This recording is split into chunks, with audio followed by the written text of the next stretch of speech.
As we begin another chapter, it starts us off with Ryu Min is standing there, panting heavily with a crazed grin, as if he has utterly lost it while murmuring to himself, with everything that has just happened.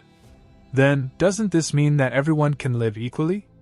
And then there wouldn't be anyone who could complain that life is unfair. Finally calming himself down, Ryu Min looks over at his friends who were also losing their shit and says, "Alright guys.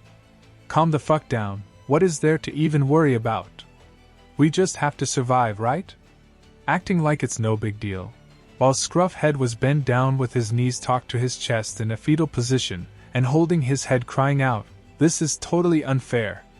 Who the hell wants to die so young without a chance to fool around?" Ryu Min just looks at his friend as if he were an idiot and said, "How is this unfair? Look around you. It's not only us that has gotten caught up in all this mess." While his friends just look at him with an expression that they have just eaten some shit. Buzzcut turns his head and sighs and says, "You got to be kidding me, right? Your whole life you were a thug, and when you graduated you wanted to become a gangster. So you probably don't have much to live for, unlike me, so you can't compare yourself to me." Buzzcut then notices that Ryu Min wasn't even paying attention at all, and he sighs once again and says, "What the hell are you looking around for?" Ryu Min just replies by saying, "I can't seem to find that little errand bitch of mine anywhere." As he ponders to himself, "I am pretty sure I saw him just over there prior to our abduction. It is also possible that he hasn't survived the first round as well." After chuckling to himself and shrugging, "Who am I kidding? How could that weak son of a bitch survive where many others couldn't?" Just then, from the corner of his eye, he notices a guy walking around wearing armor. Confused, he couldn't help but wonder, why the hell would someone wear something so goddamn tacky?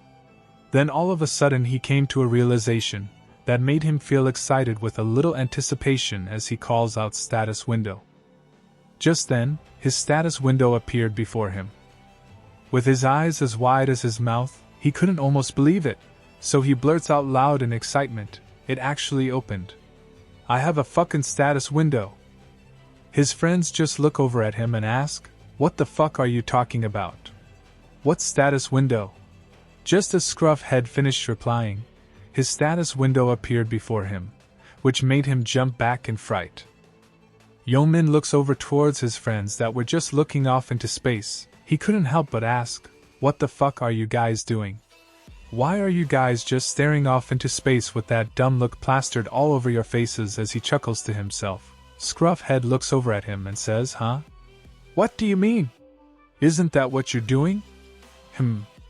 I guess you can only see your own status windows." Just then, Ryu Min bends over and picks up a rock from the ground. As he gripped the rock in his hand, and with a little bit of pressure the rock got crushed into pieces.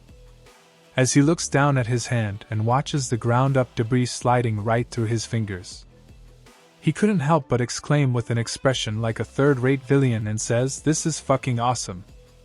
As the scene changes, it brings us to a news station that is reporting that during the New Year's event, at the Temple Square over 10,000 civilians has lost their consciousness simultaneously, and there are reports from multiple individuals that are saying that an angel has descended above the Temple Square, announcing her presence. Then an altercation happened between the angel and a man. It was then followed by an explosion that had killed the individual, with no eyewitnesses of how it actually happened. The angel then spread out her wings, which engulfed everyone at the Temple Square in a bright golden light, which shortly after caused over 10,000 civilians to suddenly collapse on the spot. According to the police reports from the scene, everyone between the ages of 15 to 29 years old are the only ones that have been affected. It has also been reported that this event has occurred across the entire world. As the scene changes, it brings us to our hero, that is scrolling through the comments that has been posted about the news report.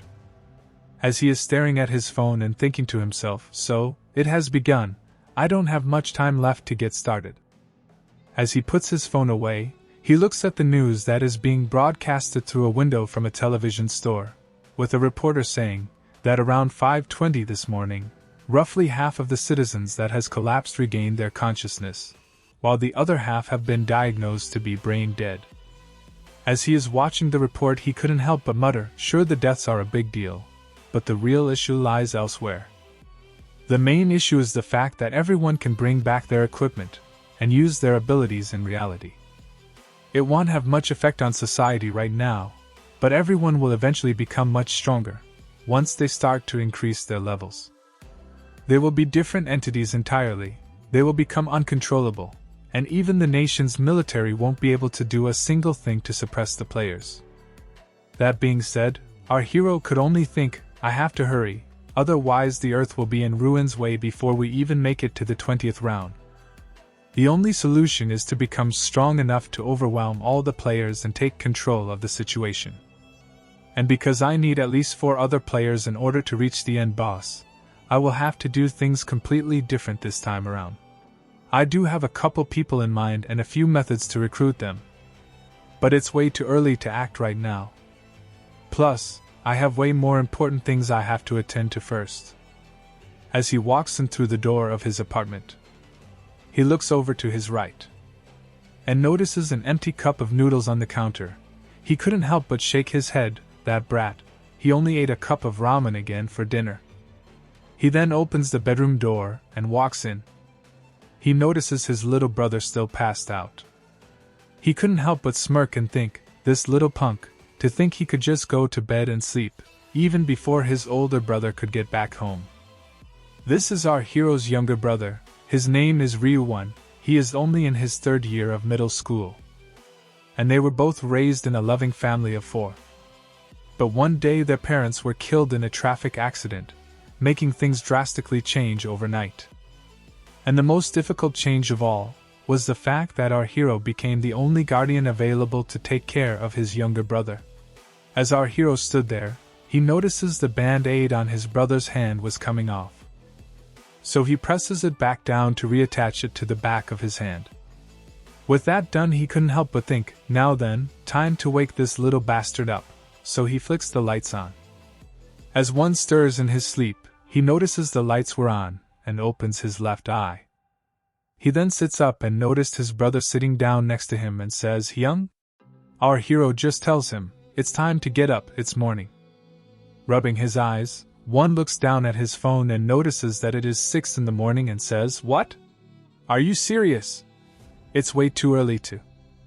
Before he could even finish talking, he gets startled because our hero yanks the blankets off of him.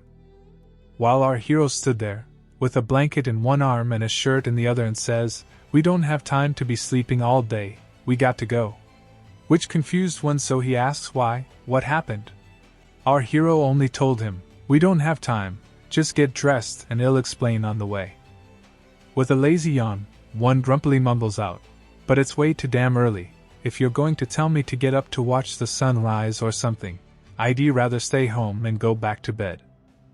Our hero then says in a stern voice, "One, just listen to me, we don't have time to sleep and relax all day, the world is in chaos right now."